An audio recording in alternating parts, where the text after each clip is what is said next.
అందరికీ నమస్తేనల్లా welcome to సాఫ్ సిరా ముచ్చట.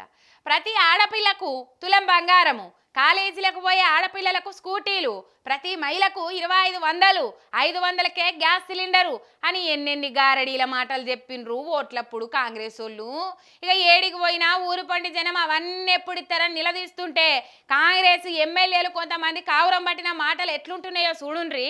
కాంగ్రెస్ ఎమ్మెల్యే వాకిటి శ్రీహరి మాటలు చూడు ఎట్లున్నాయో. వనపర్తి జిల్లా అమరచింతకాడ కేసీఆర్ సార్ సర్కార్ ఉన్నప్పుడు మంజూరు చేసిన కళ్యాణలక్ష్మి చెక్కులు ఇచ్చేందుకు పోయిండు ఎమ్మెల్యే. ఇక్కడ మహిళలకు చెక్కులు వంచుతుంటే గీ అక్కుండి ఏమైంది సారు, తులం బంగారం కూడా ఇస్తామంటారు కదా, ఎప్పుడు ఇస్తారని అడిగితే నీ అమ్మ తులం బంగారమా ఇత్తపో అనుకుంటా ఇట్లా ఎల్లగొట్టిండు.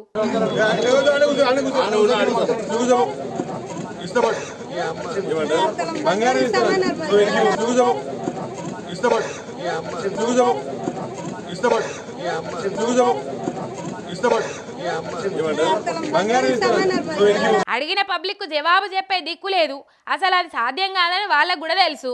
కానీ ఓట్లు బొచ్చల రాలాలి కాబట్టి గారడీలు వేయాలి, ఓట్లు దండుకోవాలి, అటెన్కి అడుగుతే ఇట్లా తిట్టాలి. అదే వాళ్ళకి అలవాటైన విద్య. ఈడనే కాదు యాడికన్నా ఓన్రి జనాలు గిట్లనే నిలదీస్తాండ్రు. ఇక కాంగ్రెస్ లీడర్లు వాళ్ళ తోకలు చెంచాగాలు అడిగినోళ్ళని గదరాయించి వాళ్ళ నోళ్ళు మూపిస్తుండ్రు అని మండిపడతారు జనం.